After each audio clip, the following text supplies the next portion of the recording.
Hey, what's up? It's Nate Almighty, aka the Global Dark Skin Ambassador, man. Get yourself a little coffee hat, by the way. But listen, this is some motivation and some real talk for the men out here, but more importantly, for the people. Show love, and give your flowers to your loved ones while they still here, or you will regret it like me. Now, this applies to me in more than one ways with more than one person, and I'ma explain to y'all what I mean and why I'm saying this, all right? Because it's very important. You do not, if you have issues with your loved ones and it's not resolved, and if you know it's not gonna matter a year from now, 5 years from now, 10 years from now, patch that up, apologize if you know you're wrong, forgive them if they wronged you and it wasn't like too serious. But here's the thing. First, I'm gonna explain my godmother, Diane, okay?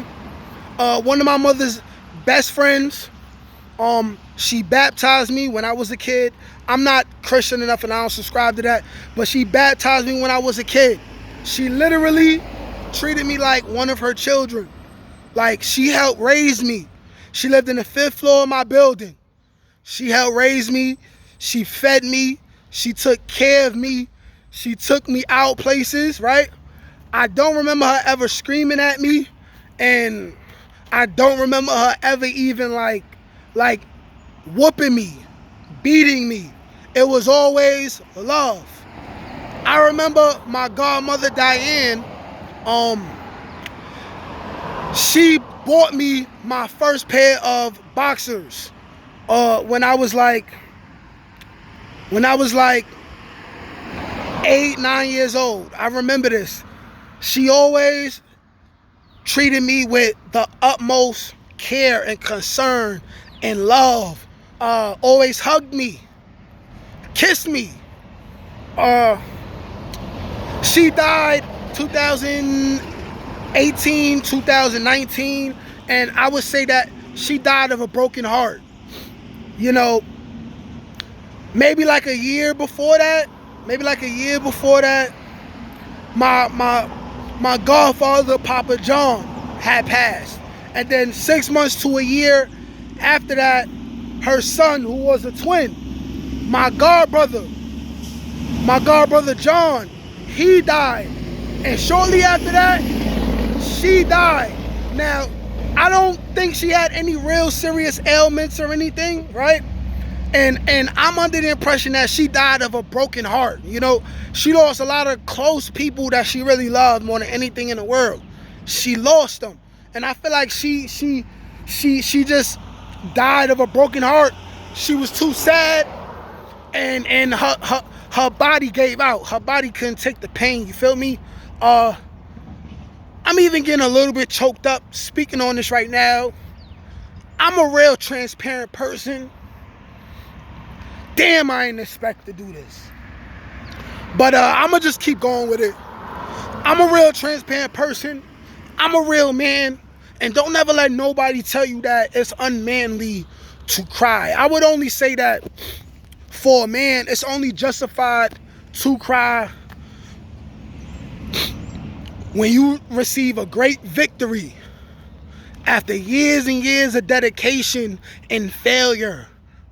When you get married, when you see your kids being born, and when people die who you love very much.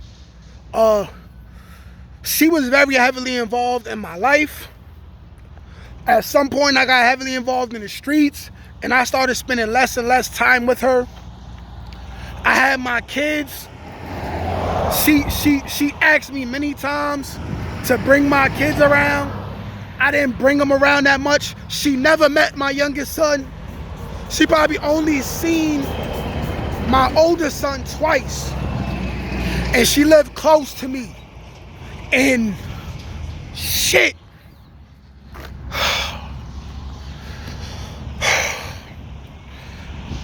When she died, I took it.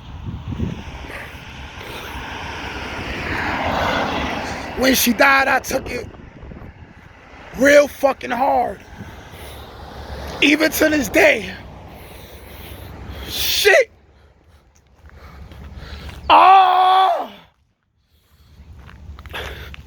Last month, I was either on my way to New York or I was on my way home from New York, and I forgot it was her birthday, and I seen somebody had posted a picture of her. And I couldn't help but think, damn, God, mommy, I didn't love you enough. I never even showed you a quarter of the love that you showed me.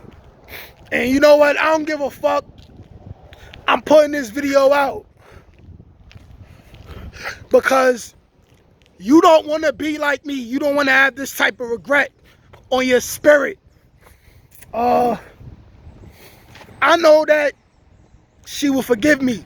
I spoke to her in spirit, you know, like, but I couldn't help but cry sitting down. I couldn't help but cry sitting down, looking at her picture on the bus. I couldn't help it, you know. It hurt me a lot. And I really wasn't the same after I lost her. Like, I haven't explained this to my mother. Nobody, you know.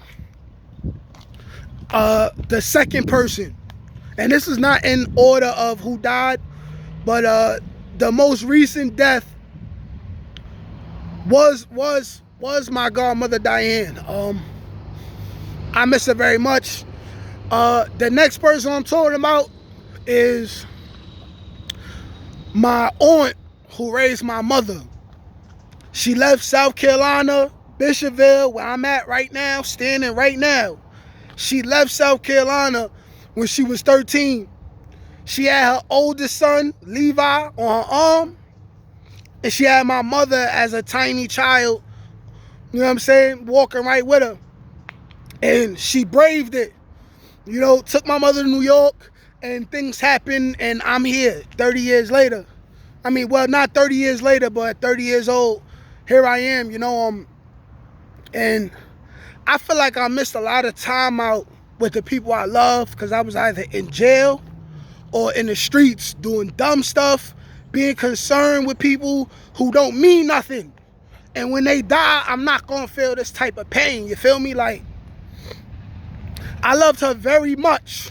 She literally was like my grandmother because my mother's mother died either giving birth to my mother or shortly after. But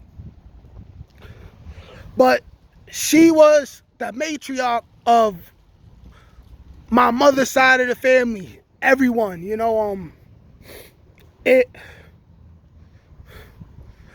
last time I seen her was the last day of her life, and I remember she was just asleep, snoring. They had the tubes in her, like in her nose and stuff, and it was like me, my cousin Skeeter, and a couple other people, and this was the last day of her life. We were all down here in Bishopville. She had already, you know what I'm saying, entered into the hospital. We were already under the impression that these were her last days, you know, and the last day of her life, I seen her. And when I seen her in the hospital like that, I had to leave the room. And I remember sprinting down the hallway and looking out the window, crying like a baby, because I knew she was gonna leave us. And I remember my cousin Skeeter came and he hugged me, and I cried in his shoulder like I was his child, you know what I'm saying? I ain't even tell my mother this either.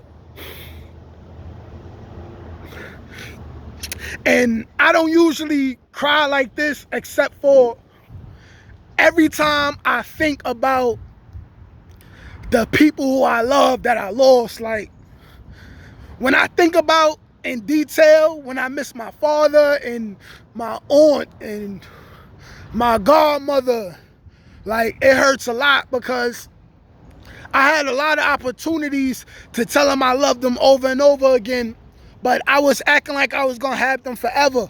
Like, for instance, my cousin Daniela, who, she's my age, we grew up together. When we became teenagers, she stopped living with her mother and she started living with her father in Pennsylvania. And we didn't see each other a lot. I'm in the streets and stuff like that, and she going to school.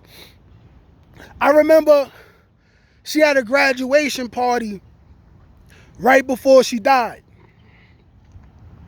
And she was upset that not enough family members came. And me, I was probably caught up going to have sex with some girl who's a nobody to me, instead of going to see my cousin, give her a gift, hug her, kiss her till I love her. And I was proud of her for being, like a smart, scholarly black woman, like she wasn't promiscuous. She ain't have a bunch of kids with a bunch of baby daddies, like she had a job. Like, she was a real, like, upstanding, progressive black woman, and I didn't see her after that.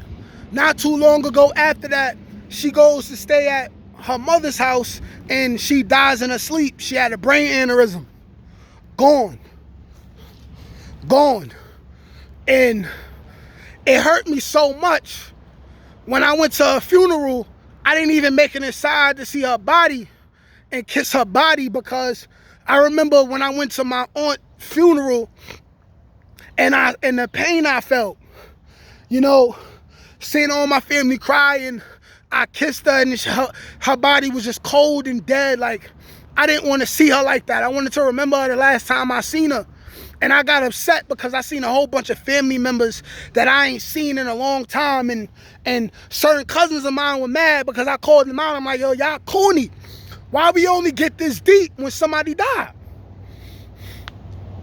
And I'm telling y'all, y'all don't want to have this type of pain, Y'all don't want to have this type of pain. You don't. So my advice is, squash your petty grievances with the people who you love, especially the older people in your family.